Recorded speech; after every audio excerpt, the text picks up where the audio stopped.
Boa tarde.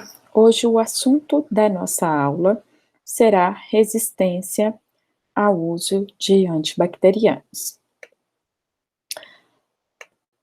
Então, vou apresentar aqui, só um minutinho. Então, o que significa resistência aos antibióticos? Ele refere-se à ausência de resposta do micro-organismo a um determinado antibiótico. E alguns estudos consideram que esse mecanismo de resistência assemelha-se a um mecanismo de evasão contra o sistema imune do hospedeiro, que pode ocorrer com vários micro-organismos. Nós temos dois tipos de resistência a antibióticos descritas: a resistência natural e a resistência adquirida. Nós vamos ver à frente como se diferenciam esses dois tipos. Então, a resistência natural ao antibiótico, ela é um processo natural, ou seja, alguns micro-organismos apresentam algumas resistências clássicas já conhecidas, pois eles não possuem o sítio-alvo do mecanismo de ação daquele antibiótico, ou o metabolismo daquele micro-organismo destrói aquele antibiótico e impede a sua ação naquele micro-organismo. Então, quando esse tipo de resistência, ele é constituído por um grupo ou uma espécie de bactérias. Então, por exemplo, um exemplo muito clássico é a resistência das bactérias gram-negativas à penicilina G. Ou seja, por que isso ocorre? Porque as bactérias gram-negativas têm uma camada lipídica em que a penicilina G não consegue penetrar. Sendo assim, se ela não consegue passar por essa barreira lipídica, ela não consegue afetar a produção da parede celular e, consequentemente, não tem ação farmacológica. E outro exemplo observado e muito comum é a resistência do Mycobacterium tuberculosis às tetraciclinas, porque o Mycobacterium tuberculosis ele vai se alojar principalmente no ambiente intracelular, e as tetraciclinas não conseguem atravessar essas células para levar à morte dessa bactéria. Então, quando nós observamos a resistência natural a antibióticos, ela não é um problema clínico significativo, porque ao conhecer o espectro de ação daquele antibiótico, eu sei que aquele antibiótico não é efetivo para um certo grupo de bactérias, como a penicilina G tem atividade principalmente em gram-negativos e praticamente nenhuma atividade em gram. Ela tem atividade principalmente, desculpa, em gram-positivos e praticamente nenhuma atividade em gram-negativos. Agora, o grande problema e o grande desafio da terapia com antibióticos é a resistência adquirida aos fármacos. Então, como se estabelece, qual a diferença? Na resistência adquirida, um determinado micro-organismo, ele é sensível àquele fármaco, só que em um determinado momento ele passa a desenvolver uma resistência àquele fármaco, ele não consegue responder à atividade bacteriostática ou bactericida promovida por aquele fármaco. Então, o mecanismo de resistência adquirida, ele pode se dar por duas formas: através de mutação ou através de transferência gênica. E a resistência adquirida a antibióticos é um problema de saúde pública significativo, porque, como nós abordamos na nossa aula anterior, a descoberta de novas classes de antimicrobianos, ela está estagnada há mais de 30 anos. E cada vez mais nós temos observado o surgimento de bactérias multiresistentes às classes farmacológicas de antibacterianos disponíveis no mercado. Então, sendo assim, vai chegar um momento em que eu não vou ter arsenal terapêutico para conseguir controlar a infecção por essas bactérias multiresistentes. E aí eu vou começar a aumentar a mortalidade por doenças infecciosas bacterianas. Então, quando nós observamos a resistência adquirida a antibióticos do tipo mutação,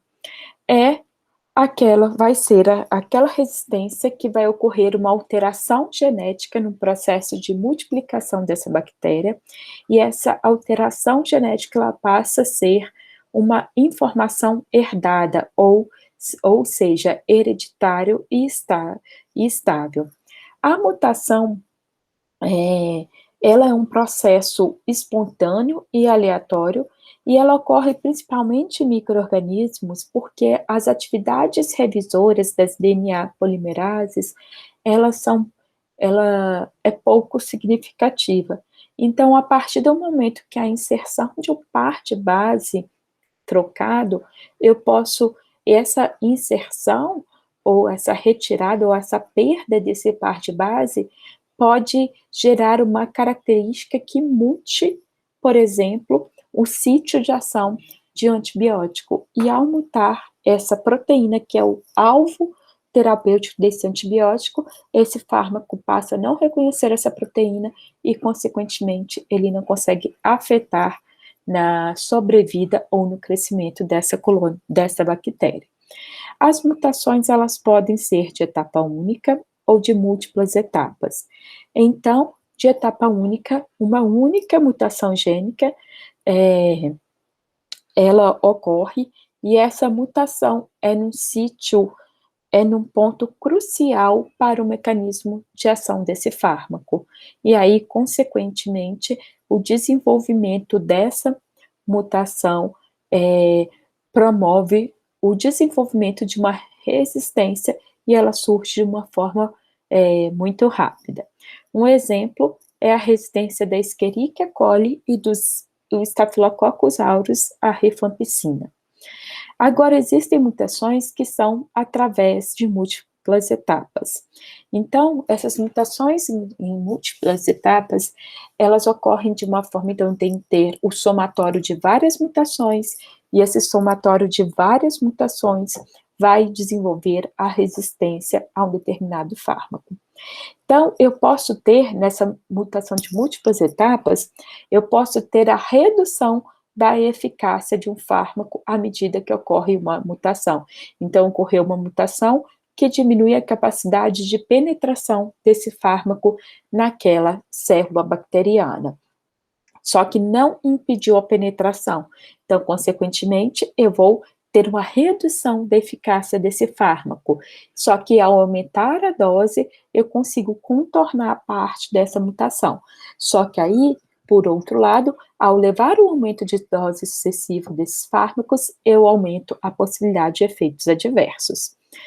Só que chega um ponto também que na mutação de múltiplas etapas, eu posso ter uma resistência total àquele fármaco, dependendo do acúmulo de mutações, e ela ocorre de uma forma mais gradual. Um exemplo é a resistência de cepas gram-positivas à eritromicina, tetraciclinas e ao cloranfenicol. Agora, outra forma que essa mutação, que a resistência adquirida pode surgir, é através do sistema de transferência gênica. Então, entre os sistemas de transferência gênica, o de maior relevância para a resistência adquirida é o mecanismo de transdução, que é a transferência da resistência adquirida, que foi realizada através de uma mutação, e posteriormente ela vai haver essa transferência gênica, vai ser por meio de ação de um bacteriófago. Então, o que acontece? Eu tenho aqui a minha célula. Dentro dessa minha célula, da minha bactéria, o que ocorre? Eu tenho um vírus, um bacteriófago, que vai pegar e vai infectar essa bactéria. Essa bactéria, ela carrega um processo com a ação desse bacteriófago,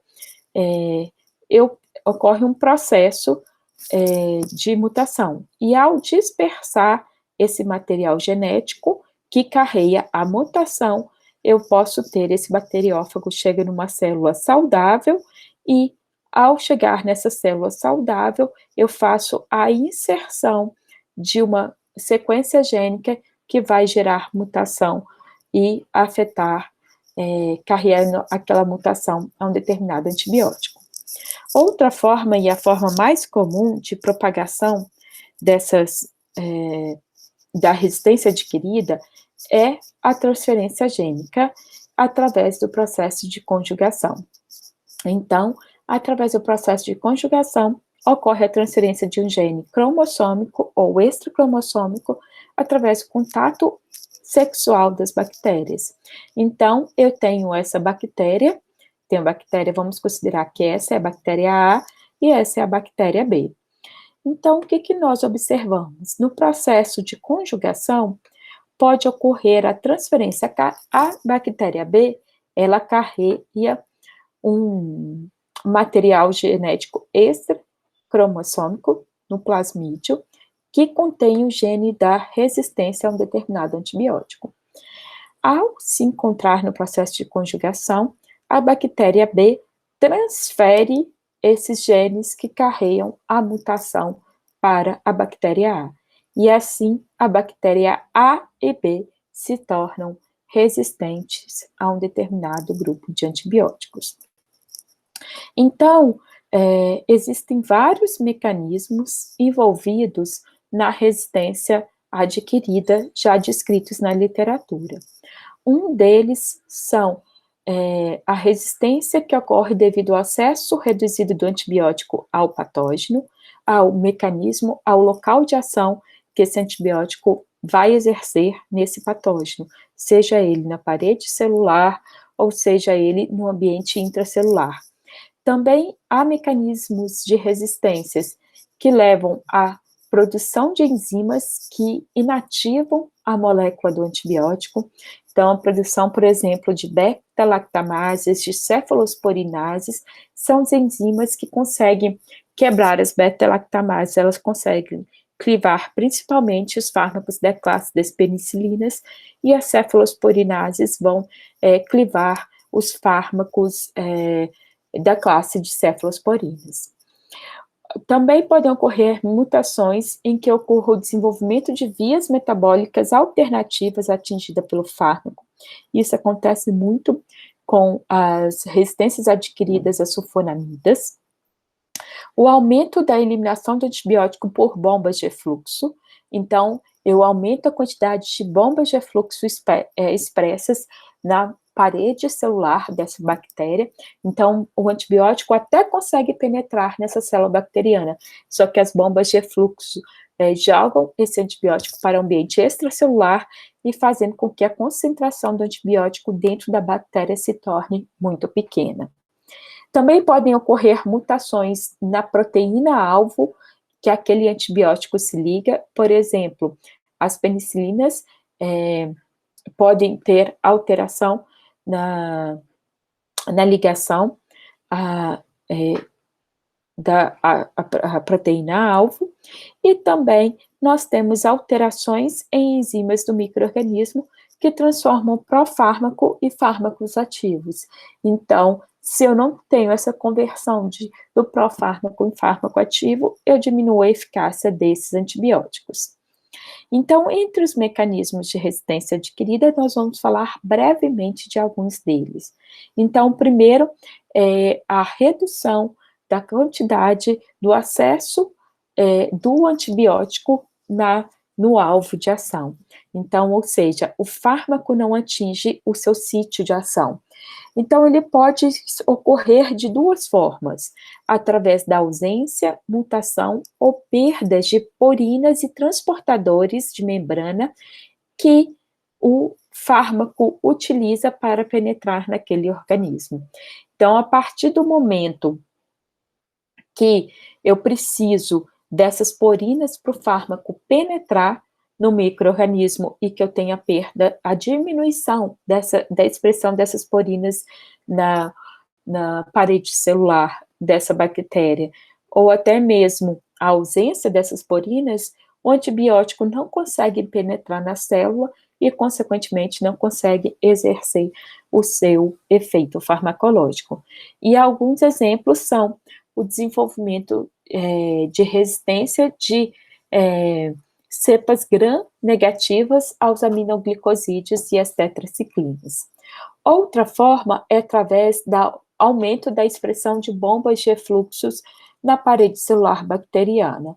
Então, eu aumento a quantidade dessas bombas de efluxo, então o fármaco ele consegue penetrar no ambiente intracelular, mas através de uma grande quantidade de bombas de efluxo, esse fármaco vai ser jogado para o ambiente extracelular e, consequentemente, a concentração do fármaco no sítio de ação se torna muito baixa.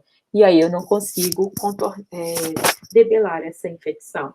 Um exemplo do aumento da expressão de bombas de efluxo é a resistência de fármacos, de cepas gram-positivas à ação de tetraciclinas, eritromicina e fluoroquinolonas.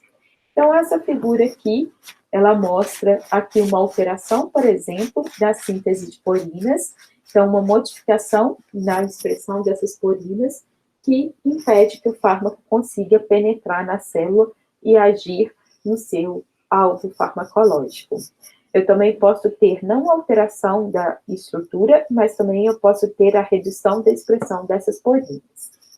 As bombas de efluxo, então, nós observamos aqui que o fármaco, o antibiótico, geralmente ele utiliza as porinas para penetrar dentro da célula. Então, que eu tenho o ambiente extracelular e aqui o intracelular. Só que eu tenho uma expressão, eu aumento a expressão de glicoproteína P, por exemplo, que é uma bomba de efluxo, e esse antibiótico ele consegue entrar na célula, mas ele é rapidamente retirado, e aí a concentração do antibiótico no interior da célula bacteriana se torna baixa, e eu tenho uma redução da eficácia farmacológica ou uma ausência dessa eficácia farmacológica. Um outro mecanismo de resistência muito importante, que a gente mais discute e debate, é a inativação do fármaco por enzimas inativantes. Por que a gente debate tanto esse mecanismo de resistência adquirida? Porque ele é muito comum e atua especialmente nas principais classes farmacológicas envolvidas no tratamento de uma grande gama de infecções, que são os fármacos beta-lactâmicos, sejam eles penicilinas, cefalosporinas, carbapenêmicos ou monobactâmicos. E também a descrição, esse é um processo bem descrito, e a gente conhece a maior parte dessas beta-lactamases, ou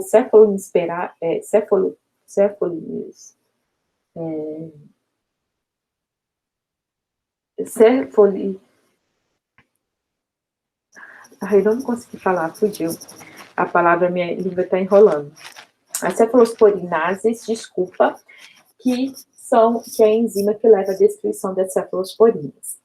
Então, o que acontece? Ao descrever bem, nós conseguimos criar inibidores para essas enzimas. Então, quando eu tomo, por exemplo, a amoxicilina, que é uma penicilina, e o que acontece? A amoxicilina é uma penicilina e a beta-lactamase, ela consegue destruir a molécula de amoxicilina. E aí, o que acontece? Com o desenvolvimento dos inibidores de beta-lactamase, eu administro, junto com a amoxicilina, o clavulanato. Então, o que o clavulanato faz, ou o ácido clavulâmico? Ele vai se ligar a essa beta-lactamase e vai impedir a ação, impedir a destruição da amoxicilina. Então, o ácido clavulâmico, ele não tem efeito antimicrobiano, antibacteriano em si. Ele vai ter efeito inibir a enzima que leva à destruição do fármaco antibacteriano, que é a cefalosporina. Além do clavulanato, eu tenho outros inibidores de beta-lactamase, como o tazobactam e o sulfabactam. Então, nós observamos que a produção de enzimas de beta-lactamase diminui inativos antibióticos beta-lactâmicos. E os principais micro-organismos produtores de beta-lactamase são o Staphylococcus, Gonococcus e Haemophilus.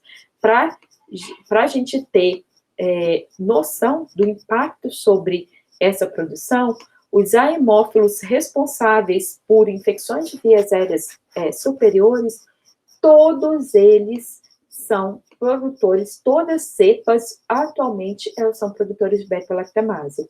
Então, se eu tenho uma infecção por haemófilos, eu não consigo tratar somente com amoxicilina. Eu sempre tenho que associar ao flavulanato. Eu também tenho enzimas que inativam fármacos que não estão ligados aos antibióticos beta-lactâmicos, que são as fosfotransferases, acetiltransferases ou adeniltransferases, que são produzidas principalmente pela bactéria gram-negativa Escherichia coli e vai ativar os aminoglicosídeos. Já a CAT, ela tem a capacidade de acetilar o cloranfenicol, então ela insere um grupo acetil no cloranfenicol, inativando essa molécula. Então, quais bactérias que já foram descritas que são produtoras de CAT? Então, a Escherichia coli, o Haemophilus influenzae e o Staphylococcus typhi. São alguns exemplos que são acetiladores que têm a produção de CAT e acetilocloranfenicol. Então, aqui uma figura representativa em que eu teria um antibiótico, e eu teria aqui a bolinha, o antibiótico, e aqui é a enzima que leva à destruição do antibiótico. Então, o que acontece? O que a gente desenvolve e pode fazer? A gente pode fazer o quê? Fazer uma alteração desse antibiótico, da estrutura molecular e impedir que a beta-lactamase se liga a esse antibiótico, ou eu posso utilizar uma substância inibidora que se liga a essa enzima e aí inativando essa enzima e, consequentemente, impedindo a destruição desse antibiótico. Uma outra forma de resistência adquirida também é a modificação estrutural do sítio de ação. Então, o que nós observamos? Que pode ocorrer uma alteração na proteína fixadora de penicilina, principalmente isso ocorre em pneumococos resistentes à penicilina. Então, se ocorre essa modificação nessa proteína fixadora de penicilina, eu não consigo impedir a síntese da parede celular e, consequentemente, eu vou ter resistência a essas penicilinas. Pode ocorrer mutação do alvo natural de ação desse fármaco. Então, as fluoroquinolonas vão atuar através da DNA-girase ou da topoisomerase 4, e ao ocorrer mutação nessas enzimas, eu impeço que as fluoroquinolonas se liguem a essas enzimas e, consequentemente, vou impedir a ação desses fármacos na proliferação celular. Pode ocorrer alteração RNA polimerases, que é o mecanismo de resistência à rifampicina, e alteração na dihidrofolato redutase, que é a resistência ao mecanismo atribuído à trimetoprima. Então, quando ocorre a mutação em qualquer uma desses alvos, o antibiótico, esse sítio de ação, o alvo de ação do antibiótico, ele se modifica, o antibiótico passa a não reconhecer esse alvo modificado e, consequentemente, não vai exercer a sua ação farmacológica. Um exemplo muito comum de mutação de alvo que está envolvido com a resistência são as quinolonas, mutações no alvo de ligação de quinolonas, das rifamicinas, e principalmente rifampicina, de fármacos beta-lactâmicos e de fármacos macrolíticos. Então, quando a gente fala desse processo de resistência, a resistência mais comum é que ocorra a resistência isolada, ou seja, eu perco a atividade a um determinado fármaco daquela classe. Então, se eu tenho uma bactéria que é produtora de beta-lactamase, eu vou perder a atividade de todas as penicilinas sensíveis à beta-lactamase. Então, vocês vão ver posteriormente que há o desenvolvimento de penicilinas resistentes à ação da beta-lactamase. Então, o que acontece? Só que existem mecanismos de resistência cruzada. Através desse mecanismo, ao adquirir resistência a uma determinada molécula, pode ser que essa mutação ela foi tão efetiva que desenvolva resistência a múltiplos agentes microbianos. Então, isso é muito comum de acontecer, por exemplo, com os fármacos, com as sulfonamidas, com tetraciclinas e parcialmente entre os fármacos aminoglicosídeos. Então, quando a gente observa dentro de um quadro um paciente que apresenta uma infecção, e esse paciente, nesse processo de infecção, ele tem uma característica de uma infecção por bactérias multiresistentes, nós temos que observar que essa resistência, eu tenho que avaliar quais fatores que podem ter induzido essa resistência e quais fatores relacionados ao ambiente que pode favorecer a seleção dessas cepas e manter esse ambiente. Então, quando eu tenho isolamento de uma bactéria resistente, eu tenho que avaliar essas 4 dimensões. Então, uma dimensão relacionada ao micro-organismo, a segunda relacionada a fatores ao paciente, a terceira ao uso indiscriminado de antimicrobianos e a quarta a fatores relacionados ao ambiente. Então, ao micro-organismo, quando a gente seleciona, isola esse micro-organismo e identifica, então a gente tem que observar quais são os principais mecanismos de resistência descritos na literatura para aquele vírus. Avaliar a facilidade de transferência do gene da resistência. Então, por exemplo, é uma bactéria que faz o processo de conjugação com facilidade. É uma bactéria que se multiplica com facilidade e eu passo essa resistência através do processo de hereditariedade. Então, eu tenho que buscar essas informações. Nós temos que avaliar a capacidade de sobrevivência dessas bactérias a partir do momento dessa mutação e também a virulência e o inóculo, a carga viral que esse paciente possui. Os fatores relacionados ao paciente. Então, é muito comum que a presença de corpos estranhos, sejam eles de sonda, aparelhos ou dispositivos que auxiliam no tratamento do paciente, nesses locais eu tenho uma grande probabilidade de crescimento bacteriano.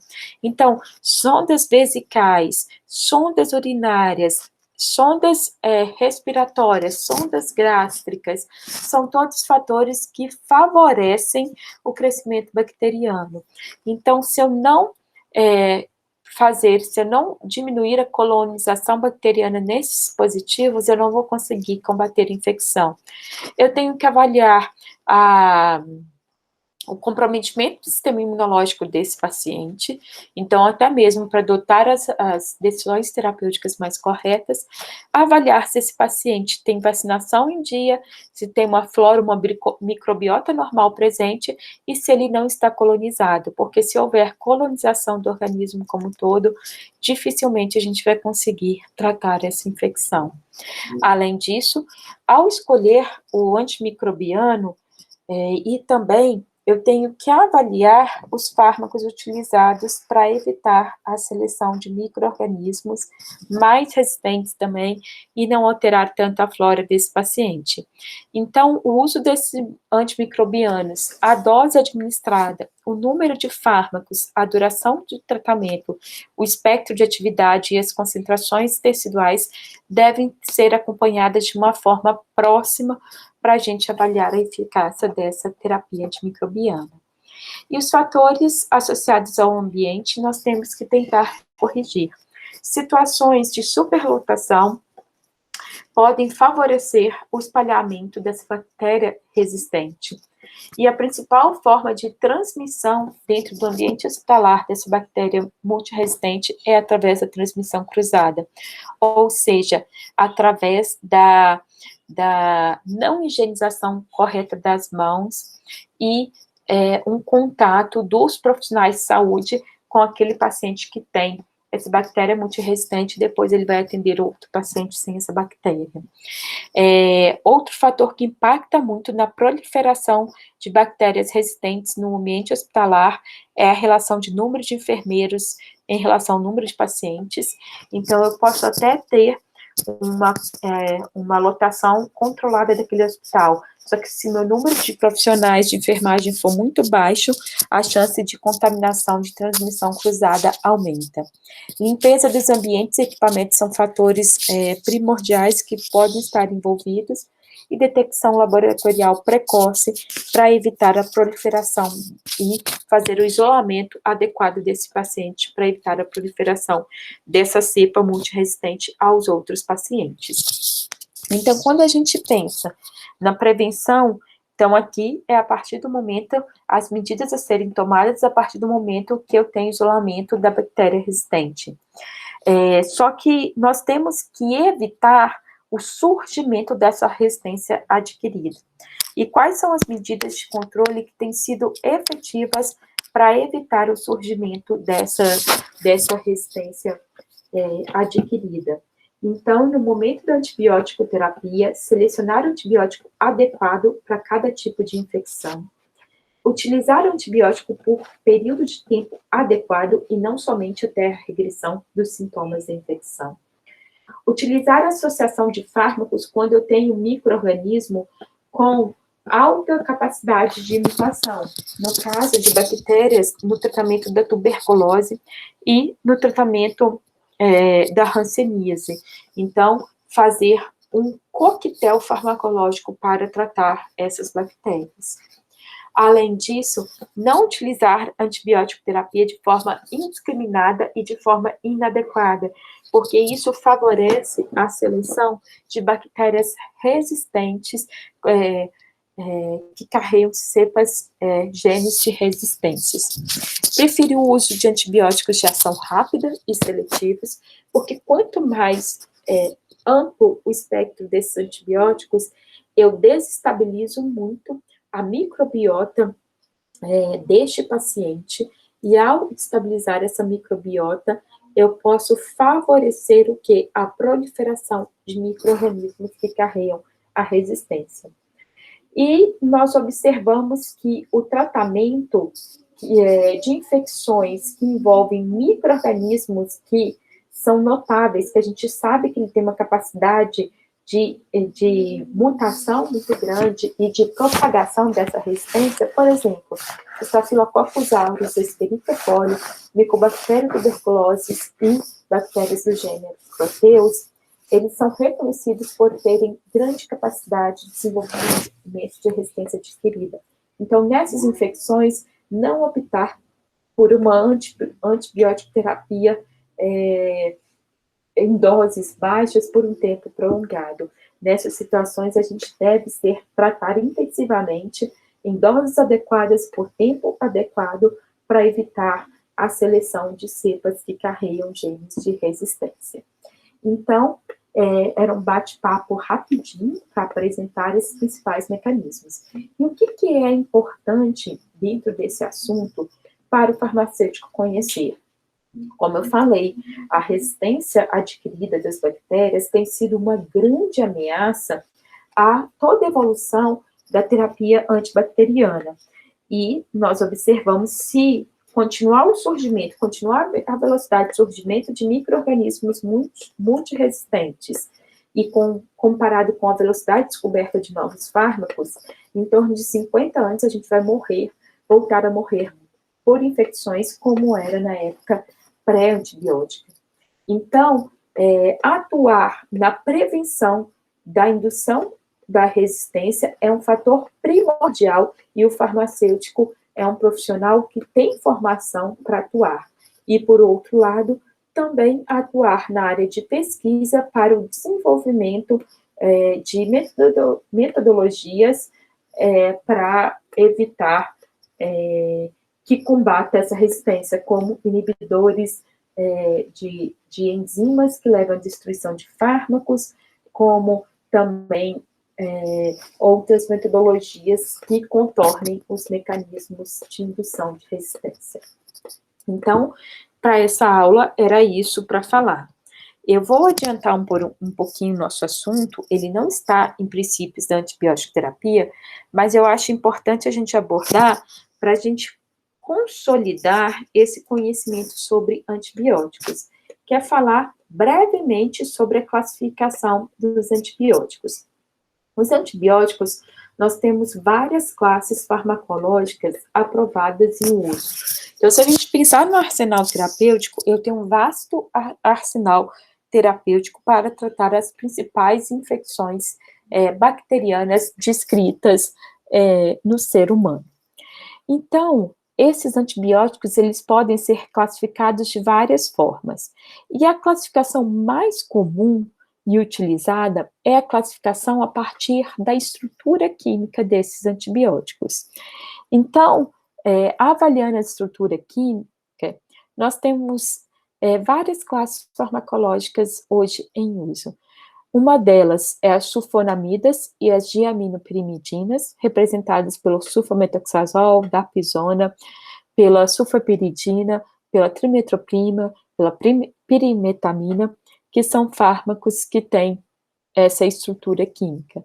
As quinolonas, que é uma vasta, são antibióticos sintéticos e possuem uma vasta gama de representantes como norfloxacino, ciprofloxacino, levofloxacino, gatifloxacino, ofloxacino, prefloxacino, trovafloxacino, gemifloxacino.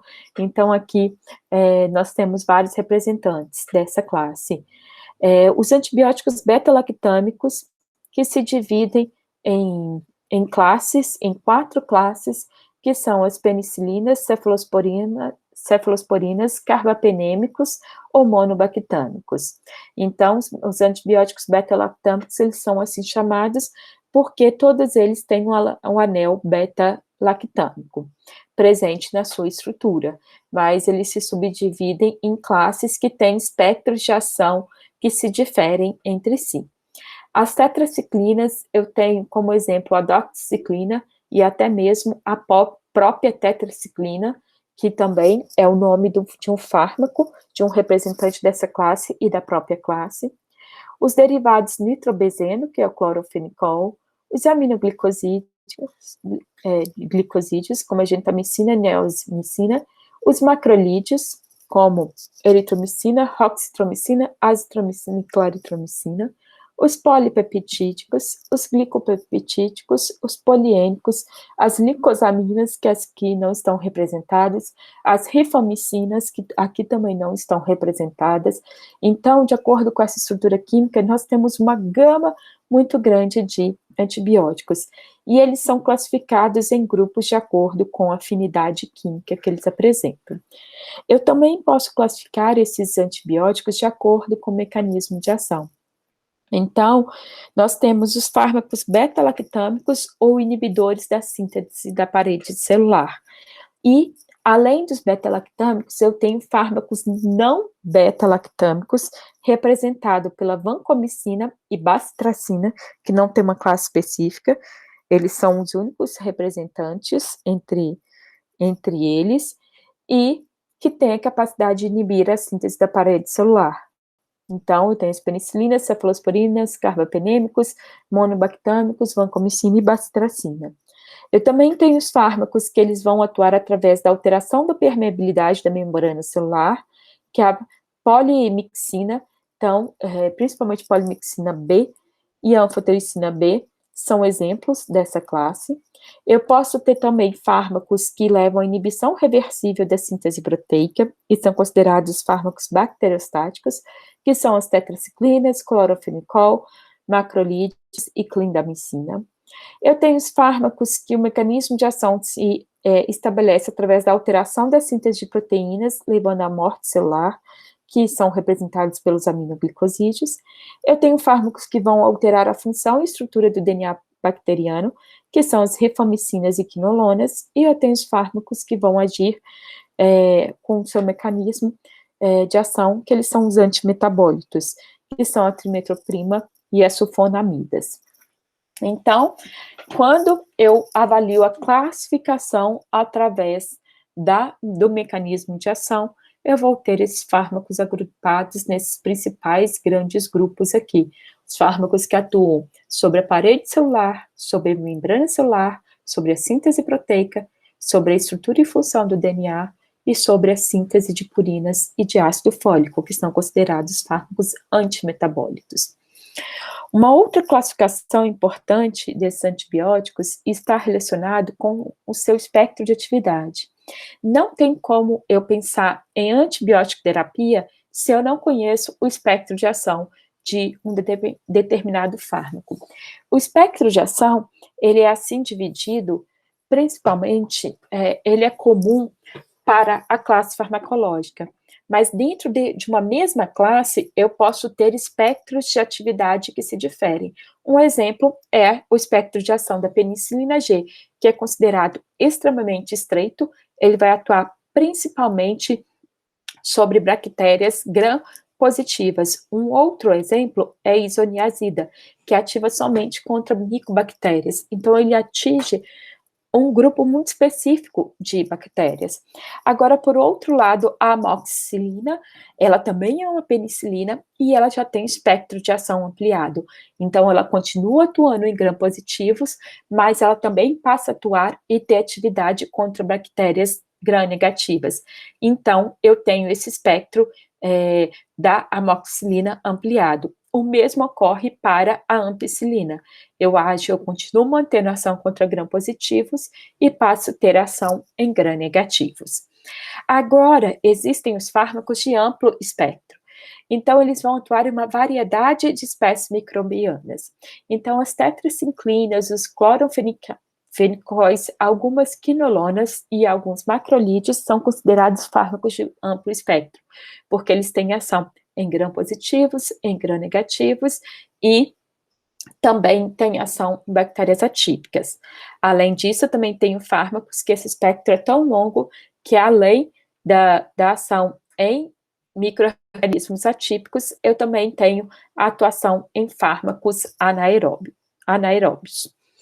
Então, quando a gente avalia, aqui eu tenho o espectro de ação desses fármacos. Então, por exemplo, as penicilinas, amoxicilina e ampicilina são considerados fármacos de espectro de ação ampliado, porque ele atua em gram-positivo e em gram-negativo. Já a piperacilina, que é uma penicilina de quarta geração, a sua ação em gram-positivo ela já se torna mais fraca e atuando principalmente em gram-negativos e especialmente em pseudomonas. Já os carbapenêmicos, eles são beta-lactâmicos e são considerados fármacos de espectro de ação amplo, porque eles atuam em anaeróbicos, atípicos, pseudomonas, gram-negativo e gram-positivos. Já os monobactâmicos atuam especialmente em gram-negativos e pseudomonas. Aqui eu tenho as diferentes classes de cefalosporinas, e as cefalosporinas de quarta geração são fármacos considerados com ação ampla. As de primeira geração são considerados fármacos com espectro ampliado, porque atuam em gram-positivos e gram-negativos. Já a vancomicina é considerado um fármaco de espectro estreito, porque atua somente em gram-positivos, e Staphylococcus aureus resistente à meticilina, que é uma penicilina, que também é uma bactéria gram-positiva. Aminoglicosídeos, espectros estreitos, em gram-negativo e pseudomonas. Tetraciclinas, eu tenho espectro amplo, porque eu atuo desde gram-positivos, gram-negativos, anaeróbicos e atípicos, não atuando em pseudomonas, e por aí vai. E as quinolonas de primeira geração, atuam principalmente sobre gram-negativos, mas as quinolonas mais novas, como levofloxacino de terceira geração, de terceira e quarta geração, eu tenho esse espectro bem amplo. A partir da segunda geração, eu já começo a ampliar esse espectro. E eu tenho a rifampicina, que também é considerado um fármaco de espectro amplo, e o metronidazole. Então, se eu for começar, professora, eu vou ter que saber isso de cor salteado? Sim. porque não existe tratamento antibiótico-terapia adequada se eu não sei o espectro de atividade, bem como não existe antibiótico-terapia adequada se eu não sei a distribuição corporal daquele fármaco. Então, são duas premissas para eu saber fazer o uso racional de antibacterianos. Eu tenho que saber o espectro de atividade daquela molécula e eu tenho que saber a distribuição corporal dessa molécula. Se eu não sei esses dois fatores, a chance de eu selecionar o agente farmacológico errado se torna muito grande. E como a maior parte da antibiótico-terapia é uma antibiótico-terapia empírica, ou seja, eu tenho uma infecção de garganta. Então, eu vou fazer a cultura dessa garganta, vou isolar, vou avaliar a sensibilidade? Não. Eu sei que a maior parte das infecções de garganta, elas ocorrem por infecções por Streptococcus. Então, consequentemente, eu vou selecionar um antibiótico que tenha capacidade de atuar em Streptococcus. Então, aí eu selecionei o meu antibiótico. Então, eu também tenho que saber quais são os principais agentes causadores dessas infecções mais comuns no organismo.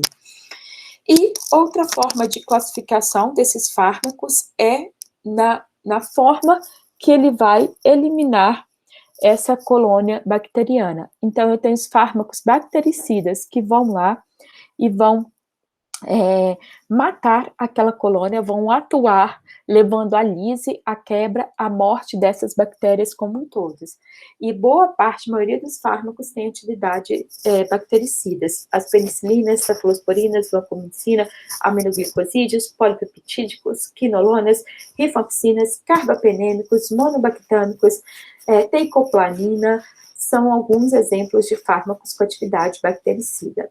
Já os fármacos que possuem atividade bacteriostática, eles não vão atuar sobre aquelas bactérias que estão colonizadas, elas vão impedir a multiplicação e o aumento dessa colônia. Então, eles vão impedir o crescimento bacteriano. Então, essa quantidade de bactéria inicial, ela vai permanecer. E quem vai erradicar essa colônia? O sistema imunológico. Então, quais fármacos têm ação bacteriostática? Sulfonamidas, tetraciclinas, clorofenicol, macrolídeos, são alguns exemplos de fármacos com ação bacteriostática. As sulfonamidas no trato geniturinário, a concentração dela, ela chega a concentração tão elevada que o que nós vamos observar? Que a sua ação no trato urinário é bactericida e não bacteriostática. Então, era isso que eu queria complementar de conhecimento sobre os princípios da antibiótico terapia, que foi a aula anterior que nós vimos. Então, obrigada, e se vocês tiverem dúvidas, vocês podem procurar, vocês podem buscar comigo.